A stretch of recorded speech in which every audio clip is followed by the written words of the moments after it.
Les musées n'ont pas le monopole des expositions. De nombreuses galeries d'art se sont implantées au fil des ans à Dakar. Elles proposent aux visiteurs de découvrir la scène artistique actuelle et sont censées promouvoir l'art. C'est bien dans cette logique que la galerie Léopold Sédar Senghor du Village des Arts s'est lancée. Nous avons la galerie qui est une sorte d'espace qui est vitrine pour l'ensemble des résidents du Village des Arts parce qu'en permanence, s'y tiennent des expositions qui sont l'émanation de ce qui est créé sur place.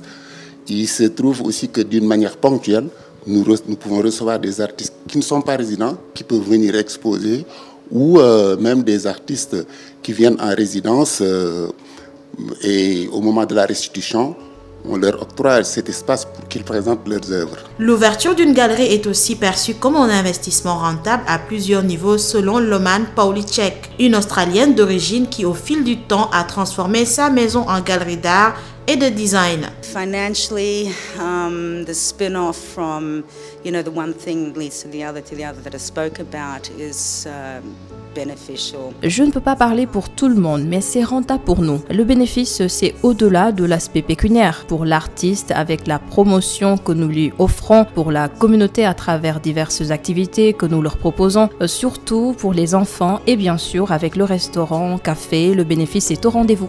Le retour sur investissement n'est pas automatique. La rentabilité de la galerie est sujette à l'achat des œuvres exposées qui, semble-t-il, intéressent de plus en plus et se vendent au Sénégal. Peut-être, mais comme nous sommes très jeunes comme galerie, ce n'est pas du tout rentable. Mais on se dit que tout début est difficile et nous nous accrochons pour que ça le devienne.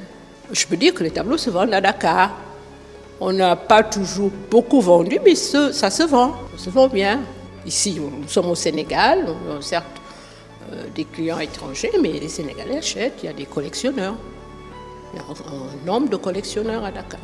Du côté des artistes, la commission perçue par les galeries est un mal nécessaire. J'ai fait des expositions où il y avait des commissions de 50%.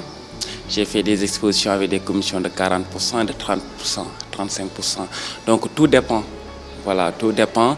Et à mon avis, c'est juste la neutralité de la galerie. Mais ce qui importe le plus, à mon avis, c'est tout ce travail qui se trouve derrière, c'est-à-dire après l'atelier, tout ce travail de communication qui se trouve derrière et que les autres doivent continuer comme les galeries.